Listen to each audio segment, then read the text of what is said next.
ಒಂದೆರಡು ಸೂಚನೆಗಳು ನಿಮಗೆ. ಇದನ್ನು ವೇದಿಕೆಯಲ್ಲಿ ಹೇಳಬೇಕೋ ಹೇಳಬಾರ್ದಂತ ಬಹಳ ಅನ್ಕೊಂಡಿದ್ದೆ, ಆದ್ರೆ ಹೇಳದೆ ಇದ್ರೆ ನಡೆಯುದಿಲ್ಲ ಅನ್ನೋದಕ್ಕೆ ಹೇಳಕ್. ಕೆಲವು ದಿನಗಳ ಹಿಂದೆ ಗವಿಸಿದ್ದೇಶ್ವರನ ಹೆಸರನ್ನ ರೈಲ್ವೆ ಸ್ಟೇಷನ್ಗೆ ಇಡಬೇಕು ಅಂತ ಅದೇನ್ ನೀವೇನು ಪೋಸ್ಟ್ ಮಾಡೋದು, ಆ ಸಂಘಟನೆ ಕೂಡುದು, ಈ ಸಂಘಟನೆ ಕೂಡುದು. ನಾನೆಲ್ಲ ಭಕ್ತರಲ್ಲಿ ಹೇಳೋದಿಷ್ಟೇ, ಗವಿಸಿದ್ದಪ್ಪಜನ ಮಠವನ್ನ ನಮ್ಮ ಆವರಣ ಬಿಟ್ಟು ಒಟ್ಟ ಬಯಲಿ ಕರ್ಕೊಂಡು ಹೋಗ್ಬೇಡ್ರಿ. ನಮಗೆ ಇದು ನಿಮ್ಮೆಲ್ಲಲ್ಲಿ ಕೇಳ್ಕೊಡೋದು. ನಾನು ಎಷ್ಟಕ್ಕೆ ಸೀಮಿತ ಅದೇನೆ. ಇವತ್ತು ರೈಲ್ವೆ ಸ್ಟೇಷನಿಗೆ ಅಂತೀರಿ, ನಾಳೆ ವಿಶ್ವವಿದ್ಯಾಲಯಕ್ಕೆ ಅಂತೀರಿ, ಏರ್ಪೋರ್ಟ್ಗೆ ಅಂತೀರಿ, ಏನು ಗುದ್ದಾಡ್ಕೊಂತ ಹೋಗೋದಿರ್ತೈತೆ ಅವ್ರ ಜೊತೆ. ಏಸ್ ಮಂದಿ ಸ್ಟ್ರೈಕ್ ಮಾಡೋರು ಅಲ್ಲೇ ಕುಂತಾರ. ನಿಮಗೊಂದ ಹೇಳ್ತೀನಿ, ಗವಿಸಿದ್ದಪ್ಪಜ್ಜ ನಿಮ್ಮೆಲ್ಲರ ಉಸಿರಿನಲ್ಲಿರುವಾಗ ಮತ್ತೊಂದಕ್ಕೆ ಅವನ ಹೆಸರು ಯಾಕಂತ.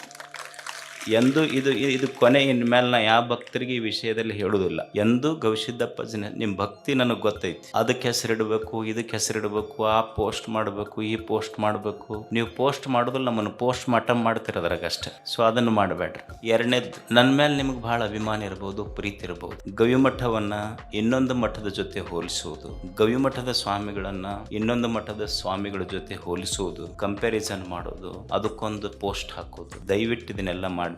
ನಾನು ತಿಳ್ಕೊಂಡಿದ್ದಿಷ್ಟೇ, ಇಡೀ ನಾಡಿನ ಎಲ್ಲ ಪೂಜ್ಯರ ಪಾದದ ಧೂಳಾಗಿ ನಾವು ಬದುಕಬೇಕಷ್ಟೆ. ಯಾರ ಜೊತೆಗೂ ಹೋಲಿಸ್ಬೇಡ್ರಿ. ಎರಡು ಮೂರನೇದ್ದು ಏನಂದ್ರೆ, ನೀವು ಸುಮ್ಮನೆ ಕುಂದ್ರ ಮಂದೆಲ್ಲ ಅಜ್ಜವ್ರಿಗೆ ಆ ಪ್ರಶಸ್ತಿಗೆ ಹೆಸರು ಕೊಡ್ರಿ, ಈ ಪ್ರಶಸ್ತಿ ಕೊಡ್ರಿ ಅಂತ ಪೋಸ್ಟ್ ಮಾಡಕ್ ಶುರು ಮಾಡ್ತೀನಿ. ನಾನು ಬರುವ ಪ್ರಶಸ್ತಿಗಳನ್ನ ತಿರಸ್ಕರಿಸುವಷ್ಟು ದೊಡ್ಡವನಲ್ಲ, ಅದನ್ನ ಸ್ವೀಕರಿಸುವ ಅರ್ಹತೆ ನನಗಿಲ್ಲೋ ಅನ್ನುವಂಥ ವಿನಯವಂತ ನಾನಷ್ಟೇ, ವಿನಮ್ರತೆ ನನ್ನಲ್ಲಿದೆ. ಆ ಅರ್ಹತೆ ಬೇಕು, ಅದು ನನ್ನಲ್ಲಿಲ್ಲ. ಅದಕ್ಕಾಗಿ ನನಗೂ ದೊಡ್ಡ ಪ್ರಶಸ್ತಿ ಅಂದ್ರೆ ನೀವೆಲ್ಲ ಪ್ರೀತಿಯಿಂದ ನಮ್ಮ ಅಜ್ಜರಂತ ನಿಮ್ಮ ಎದೆಗೆ ಜಾಗ ಕೊಟ್ಟಿರಲ್ಲ, ಅದು ಭಾಳ. ದಯವಿಟ್ಟು ಇನ್ನು ಮುಂದೆ ಈ ಮೂರು ಯಾರು ಮಾಡಬೇಡಿ. ಅಜ್ಜವರು ನನಗೆ ಹೇಳಿಬಿಟ್ಟಿದ್ದಾರೆ ಇದನ್ನು. ನಾನು ಮಾಡೋದು ಇಷ್ಟೇ ಕೆಲಸ.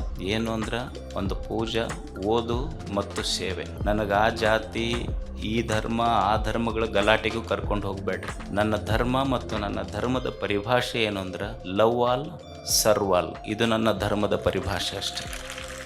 ಎಲ್ಲರನ್ನು ಪ್ರೀತಿಸು, ಎಲ್ಲರನ್ನು ಸೇವಾ ಮಾಡು. ಇದನ್ನು ಬಿಟ್ಟರೆ ಇದಕ್ಕೆ ಮಿಕ್ಕಿದ ಧರ್ಮದ ಪರಿಭಾಷೆಗಳನ್ನು ತಿಳಿದುಕೊಳ್ಳುವಷ್ಟು ಪಂಡಿತನೂ ನಾನಲ್ಲ. ನನಗೆ ಗೊತ್ತಿರುವುದು ಇಷ್ಟೇ, ನಾನು ಇದನ್ನೇ ಮಾಡ್ತೀನಿ.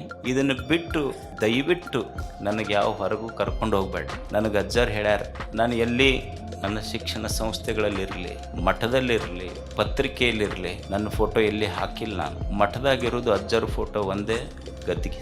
ಯಾರೋ ಕೇಳಿದ್ರೆ ನನಗೆ, ಅಲ್ಲ ಅಜ್ಜರು ನಿಮ್ಮ ಮಠದಾಗ ಫೋಟೋ ಹಾಕಿಲ್ಲ, ಮತ್ತು ನೀವು ಯಾರ್ದು ನೋಡಿದ್ರಿ ಮಠದಾಗ ಅಂತ ಕೇಳಿದ್ ನಾನು. ಒಬ್ರು ಯಾರೋ ಗುಲ್ಬರ್ಗದಿಂದ ಬಂದಿದ್ರು, ನಿಮ್ಮ ಫೋಟೋ ಕಂಡಿಲ್ಲಲ್ಲ, ನೀವು ಮಠದಾಗ ಅಡ್ಡಾಡಿದ್ರಿ ಏನು?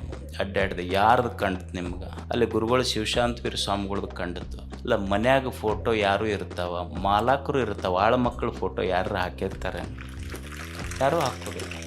ಅವ್ರ ಮಾಲಾಕರು ಅಷ್ಟೇ, ಅವ್ರ ಆಳ್ಮಗ ನಾನು. ದೇಹ, ಈ ದೇಹದೊಳಗೆ ಜೀವಿರುವಷ್ಟು ದಿವಸ ಅವನ ಸೇವಾ ಮಾಡೋದು ಮತ್ತು ಸಾಧ್ಯ ಇದ್ದಷ್ಟು ನಿಮ್ಮ ಸೇವಾ ಮಾಡೋದು, ಇಷ್ಟು ಬಿಟ್ಟರೆ ಬೇರೆ ಗೊತ್ತಿಲ್ಲ ನನಗೆ. ಮತ್ತು ನನಗೆ ಎಳ್ಕೊಂಡು ಹೋಗ್ಬಿಟ್ರೆ ಒತ್ತಾಯ ಮಾಡಿ.